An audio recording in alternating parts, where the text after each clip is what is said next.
కొత్త సుప్రీం లీడర్ను ప్రకటించిన ఇరాన్ యుద్ధంలో బిగ్ ట్విస్ట్. అమెరికా ఇజ్రాయెల్తో యుద్ధం చేస్తున్న ఇరాన్ రాజకీయాల్లో కీలకమైన మార్పు చోటు చేసుకుంది. Iran supreme leader Ayatollah Ali Khamenei మరణానంతరం ఆయన కుమారుడు ముజ్తబా ఖమేనీ తదుపరి సుప్రీం లీడర్గా నియమితులయ్యారు. గత ఫిబ్రవరి 28న టెహరాన్లో అమెరికా ఇజ్రాయెల్ ఎయిర్ ఫోర్స్ జరిపిన ఆపరేషన్లో 86 ఏళ్ల అయతుల్లా అలీ ఖమేనీ ప్రాణాలు కోల్పోయారు. ఈ దాడుల్లో ఆయన కుటుంబ సభ్యులు కూడా మరణించినట్లు సమాచారం.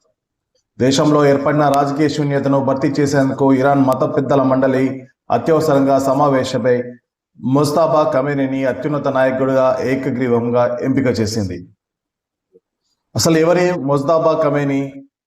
ఇతను 1969లో మషాద్లో జన్మించిన ముజ్తబా ఖమేనీ అయతుల్లా అలీ ఖమేనీకి రెండో కుమారుడు. ఆయనకి ఇప్పటి వరకు ప్రభుత్వంలో ఎలాంటి అధికారిక పదవులు లేవు.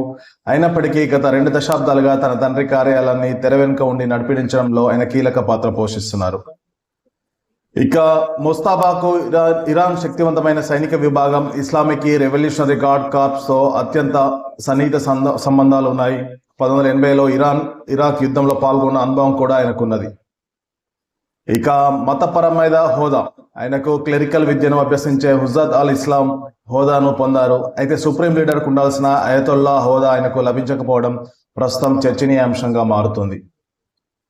అయితే ఇరాన్లో 1979 ఇస్లామిక్ విప్లవం ద్వారా ఇరాన్లో రాచరికాన్ని అంతం చేశారు.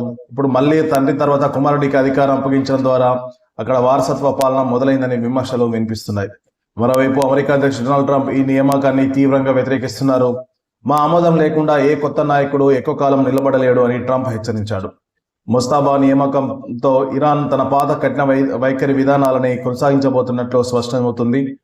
ఇజ్రాయెల్ అమెరికా యుద్ధం తీవ్రమవుతున్న వేళ ముజ్తబా నాయకత్వం ఇరాన్ను ఏ దిశగా నడిపిస్తుందో అన్నది ఇప్పుడు ప్రపంచవ్యాప్తంగా ఆసక్తి రేకిస్తుంది.